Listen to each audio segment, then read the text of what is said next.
Saludos amigos, bienvenidos a este su programa de Jugando Pelotadura Digital, donde compartimos con ustedes temas de sumo interés para el pueblo de Puerto Rico. Como ustedes saben, llevamos varios programas atendiendo el tema energético. Les adelanto que una vez terminemos esta primera ronda de cápsulas informativas sobre el tema energético, vamos a atender el tema de la violencia en Puerto Rico, que es uno de los temas más serios, más preocupantes que tenemos.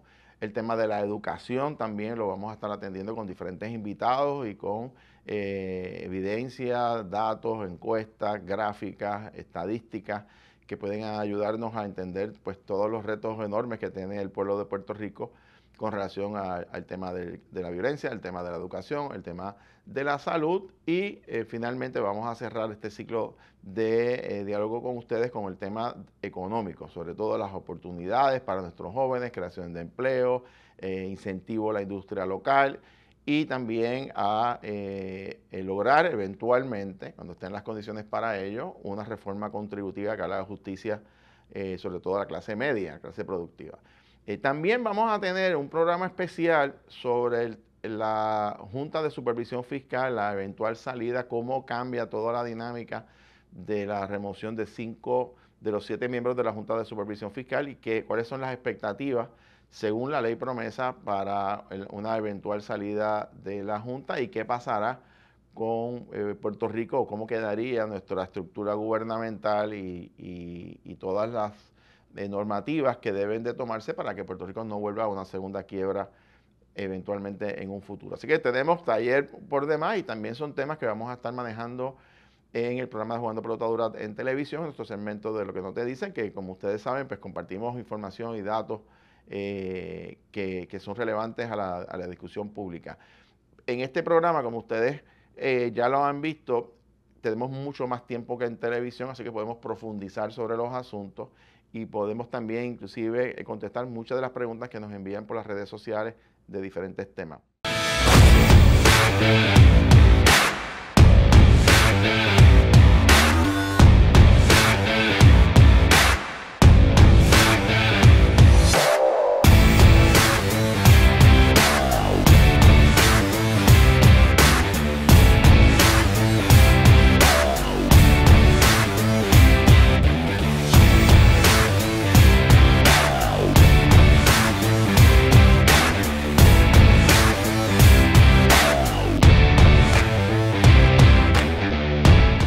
Hoy particularmente voy a hacer un breve análisis con relación a la situación que ustedes han escuchado que está ocurriendo con relación a la Autoridad de Energía Eléctrica y la empresa Luma. Y es que hemos visto por los pasados meses unas controversias, intercambios de cartas, de señalamientos, de que quién no le debe a quién le debe dinero, quién no cumple sus responsabilidades. Y toda esa disputa que antes era pública, finalmente la Autoridad de Energía Eléctrica, en una extensa carta, somete e invoca una disposición del contrato que entonces ahora coloca a Luma con la oportunidad también de responder formalmente ante un oficial examinador. Y de esta manera, toda esa disputa, todo ese dime y direte que hemos escuchado por meses, que se quedan en controversias mediáticas y en las cartas, ahora toma una forma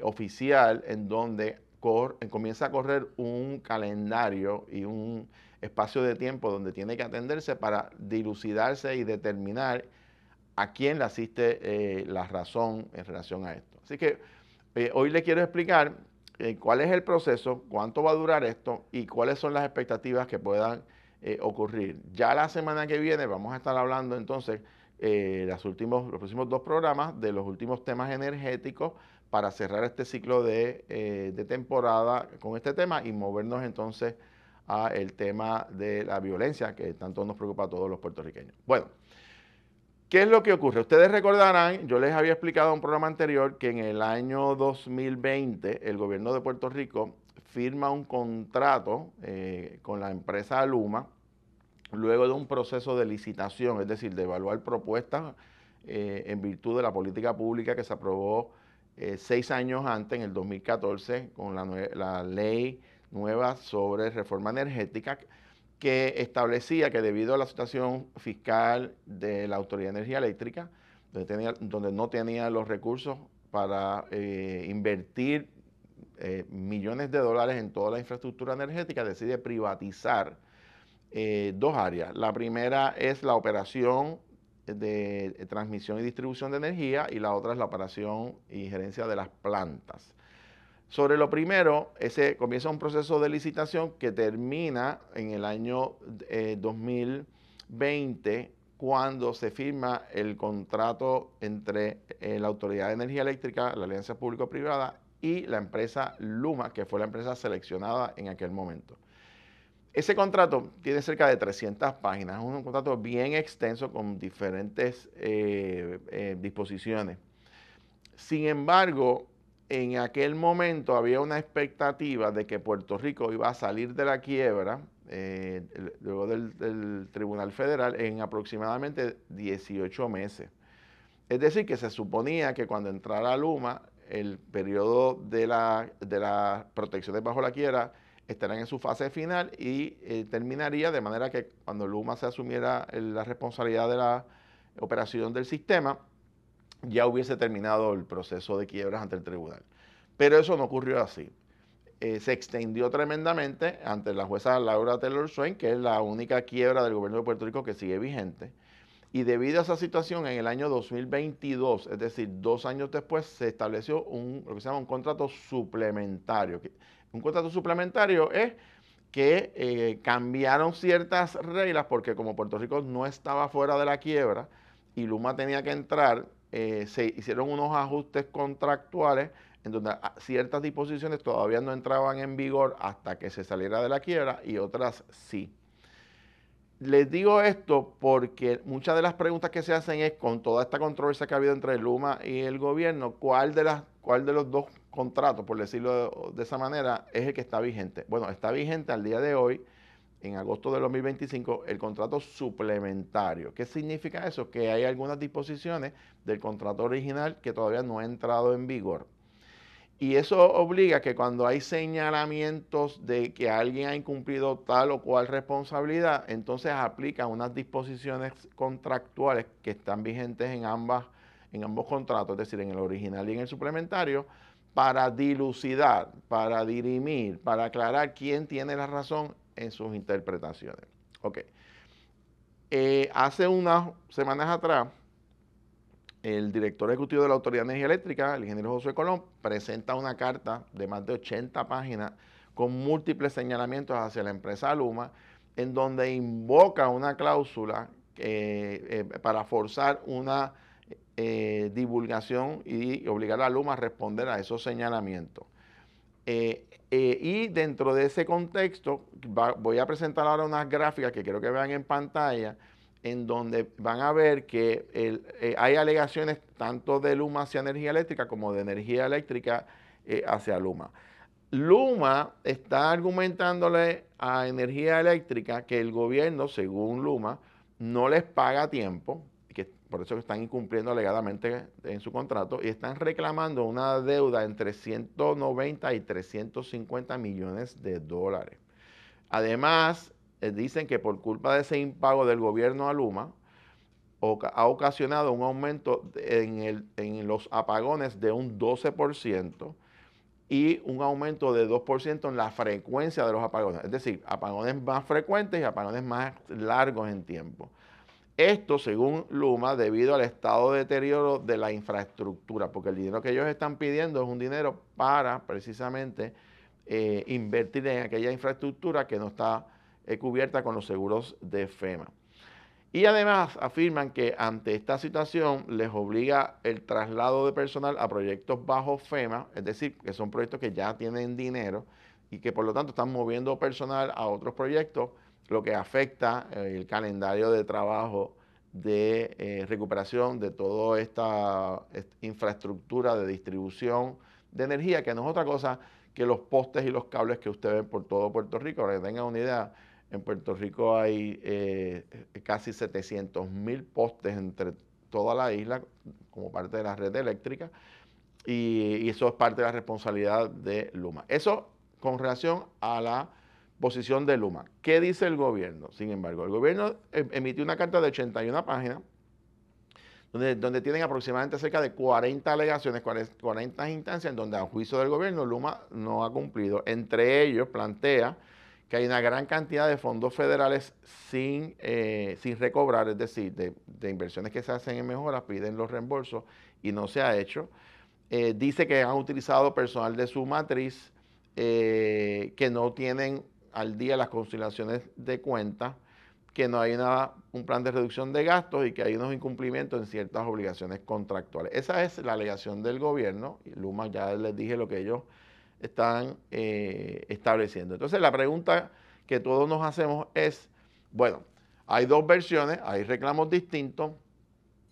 ¿Cómo se decide quién tiene la razón? Bueno, pues el contrato de Luma, y que está vigente tanto el contrato original como el contrato suplementario, dentro de esas 300 y pico de páginas, hay dos artículos que son clave en lo que está pasando y lo que va a pasar.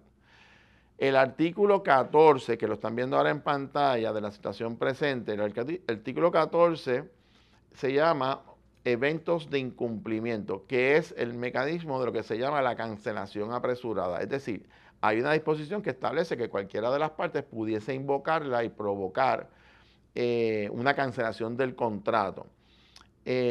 Pero para poder invocar esa disposición hay solamente 11 causas, es decir, 11 razones por las cuales usted puede cancelar ese contrato. Sin embargo, en la carta que envía José Colón, no invocó ninguna de esas 11 causas. Y aún inclusive en este proceso se pudiese pedir que se reasignara o se remueva como un primer paso a la resolución de disputas, que es otro mecanismo que está en el artículo siguiente, en el artículo 15. Ese artículo 15 es el que se llama la resolución de disputas, es decir, el primero, el 14 es para cancelar inmediatamente, el 15 es en donde las dos partes se tienen que sentar en un periodo inicial de 30 días, dirimir sus diferencias, y si no se ponen de acuerdo, traen un oficial examinador o un mediador externo para determinar quién tiene la razón. Fíjense que aún en esta etapa todavía no hemos llegado a los tribunales, es decir, son procesos internos entre las partes. Ese artículo 15 no es el inicio formal de la cancelación unilateral, más bien obliga a la comunicación entre las partes. Si hay diferencias técnicas, se trae un oficial examinador externo. Y fíjense en este dato interesante, el que pierde la argumentación tiene que pagar, hacerse responsable de los costos económicos. Las controversias que no son técnicas, entonces van a una mediación, que no necesariamente tiene que ser una sola persona. Las partes deben agotar los remedios administrativos y ese proceso nada más puede durar entre 3 a 10 meses. Vuelvo y repito, son dos caminos, el artículo 14 para cancelar y el artículo 15 para sentarse a dirimir sus diferencias o la resolución de disputas. El gobierno de Puerto Rico no invocó el artículo 14, es decir, no planteó la cancelación inmediata del contrato, sino optó por ir a el artículo 15, que es el de la resolución de disputas, el que las partes se sienten y que agoten ese proceso para luego eventualmente llegar al tribunal. Y usted se preguntará por qué el gobierno no procedió a cancelar en primera instancia utilizando el artículo 14 en una de esas 11 causas, porque la realidad es que es muy probable que ha habido incumplimiento de ambas partes, es decir, que Luma quizás no pudo llegar a XY meta porque el gobierno en un momento dado no le pudo pagar a tiempo cierta cantidad de dinero. Por lo tanto, va a venir un intercambio de quién, yo incumplí porque tú incumpliste a mí primero, viene este tipo de dinámica, y las partes quieren saber primero cuáles van a ser las argumentaciones antes de ir al tribunal. Recuerden una cosa, en los procesos estos de contrato, cuando una de las partes cancela un contrato que puede involucrar millones y millones de dólares, y se cancela sin justa causa, es decir, sin tener los fundamentos para cancelar, usted se expone a una demanda de reclamación, perdón, de que usted me privó de un contrato que usted y yo firmamos y usted me lo está cancelando sin ninguna razón, fuera de lo que dice el contrato, entonces yo lo puedo demandar a usted por incumplimiento de contrato. Y lo que tanto el gobierno como Luma están haciendo es que quieren tener claro cuáles son los verdaderos escenarios, porque ni Luma ha pedido la cancelación del contrato, ni el gobierno contra Luma, porque probablemente ambas partes, en cierta manera, no hayan podido cumplir con todas sus expectativas o sus obligaciones contractuales. De hecho, si fuéramos a plantear que todo lo que el gobierno dice es cierto en esas 81 páginas, que va a decir, mira, Luma, incumpliste 1, 2, 3, 4, todas estas, la respuesta de Luma va a ser, bueno, espérate un momentito, yo estoy hoy en un contrato suplementario porque ustedes, gobierno, me dijeron a mí que iban a estar fuera de la quiebra en los primeros 18 meses y llevamos básicamente 5 años y seguimos todavía bajo quiebra. Así que tú incumpliste primero. Me siguen. Y esa es la dinámica que va a haber entre parte y parte. Y mientras eso ocurre, pues obviamente el interés es que en aquellos donde sí pueden trabajar de manera conjunta en sacar los proyectos de infraestructura, mover los fondos federales, se puedan adelantar. Eso mismo está ocurriendo con la empresa Genera.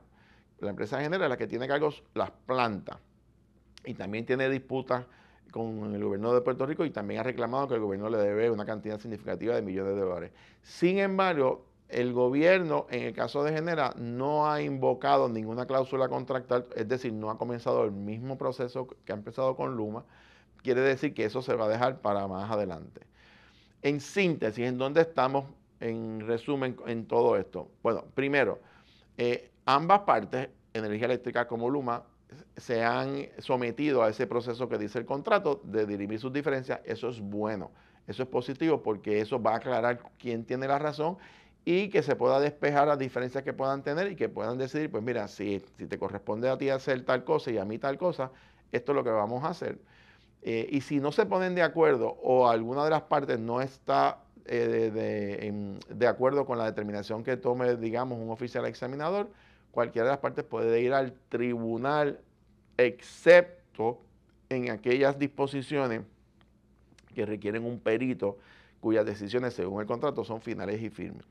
Así que estamos ante un proceso, yo diría, positivo porque las partes pues tienen sus diferencias y tienen que aclararlas. Segundo, que permita continuar los trabajos de infraestructura y velar, que es lo más importante, que no se afecte el servicio, los apagones a la gente. Eso es lo que está ocurriendo. Este proceso es muy probable que continúe por las próximas semanas, los próximos meses, y es muy probable también que termine en algún momento o en algunas instancias en los tribunales. Esto significa que si estamos ahora en el mes de agosto, difícilmente el gobierno de Puerto Rico pueda cancelar la totalidad del contrato de Luma antes de que finalice el año como ellos habían pensado, porque los términos que tienen para contestar cada uno de los señalamientos se extienden de entre 30 días, 60 días otros, 90 días, y con toda probabilidad va a extender el periodo de la Navidad, salvo que las partes se sienten y acuerden una cancelación o acuerden algún tipo de modificación al contrato, que puede ser otra alternativa que surja en el proceso. Dicho esto, es importante también señalar y traer como un elemento nuevo que vienen 5 miembros nuevos a la Junta de Supervisión Fiscal que va a nombrar el presidente Donald Trump y que todo parece indicar que su posición es que se acelere el proceso de reestructuración de la deuda y eso significaría que muchas de estas controversias se van a tener que acelerar en su solución, y yo estimo que estamos hablando de que este enorme rompecabezas que estamos hablando, todas las piezas estén en su sitio temprano en el año 2026, es decir, el año que viene. Mientras tanto, van a continuar las partes con sus diferencias, van a dilucidar en los foros pertinentes quién tiene la razón, se reclamarán quién le debe dinero a quién, pero si vamos a ver cambios significativos, va a ser en los próximos meses, ya entrado el 2026. Sí quiero establecer, para que todo el mundo esté claro, algunas personas están planteando que se elimine toda esa privatización y que el sistema regrese de nuevo a manos del gobierno, lo que era la Autoridad de Energía Eléctrica anteriormente. Eso realmente no parece que es real y la única razón, o varias de las razones, es primero la Junta de Supervisión Fiscal se opone, el gobierno federal se opone, los fondos federales pudiesen afectarse si el gobierno tratara de tener el control otra vez, de administrar completamente el sistema. Y la razón es sencilla, señores. Hoy estamos en una quiebra y hoy tenemos compañías privadas administrando diferentes vertientes porque mientras la Autoridad de Energía Eléctrica operó como una corporación pública, quebró, se fue a la quiebra. Nosotros tenemos una deuda de más de 9.000 millones de dólares que debemos con esa quiebra de la Autoridad de Energía Eléctrica y difícilmente el gobierno pueda retomar esa administración con una deuda sin pagar. Y segundo, no tiene los recursos para administrar una infraestructura energética. Y si el gobierno federal condiciona el uso de los fondos federales a unos procedimientos atados a la Junta de Supervisión Fiscal, realmente los que están planteando esta idea de que el gobierno retome no es real. No es quizá lo que uno quisiera, pero la realidad y nuestro deber aquí es decirle a ustedes la verdad, no decirle cosas fantasiosas. Plantear que el gobierno va a retomar la administración de toda la Autoridad de Energía Eléctrica de nuevo y toda la red eléctrica no es real. No es prácticamente posible y difícilmente ocurra, sobre todo con una Junta de Supervisión Fiscal que ahora va a entrar la mayoría de sus miembros con una visión muy similar a la de administración del presidente Donald Trump. Así que dicho eso, esa es la situación donde estamos ahora, va a continuar el proceso, son procesos confidenciales, es decir, usted no va a ver en los periódicos que están dilucidando porque así lo obliga el contrato, pero están conversando, están dirimiendo sus diferencias y eso es positivo, pero eso va a durar unos cuantos meses. Mientras tanto, pues tienen que seguir los esfuerzos para mejorar la infraestructura y evitar más apagones. La semana que viene vamos a continuar el análisis de otros temas importantes atados a este asunto del sistema eléctrico, que sin duda es el tema más importante y muy particularmente, como le hemos señalado, pensando en la defensa de su bolsillo, usted como consumidor, el mejor servicio, pero también entendiendo los problemas que nos agobian como puertorriqueños, en el sentido de que tenemos una infraestructura energética muy débil, de hace 50, 60 años, y que va a tardar un tiempo considerable levantar toda esa infraestructura de nuevo para beneficio del pueblo de Puerto Rico. Dicho esto, gracias a ustedes por su sintonía en el programa de hoy. Y la semana que viene continuaremos esta discusión de otros temas importantísimos sobre la situación energética de Puerto Rico en este su programa de Jugando Pelota Dura Digital. Muchos saludos.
Jugando Pelota Dura crece cada vez más en el mundo digital y ahora transmitiremos nuestro programa 100% por YouTube. Un canal lleno de contenido educativo, informativo, de entretenimiento y más está hecho para ti. Suscríbase al canal, activa la campana y únete a las miles de personas que diariamente ya sintonizan Jugando Pelota Dura por YouTube.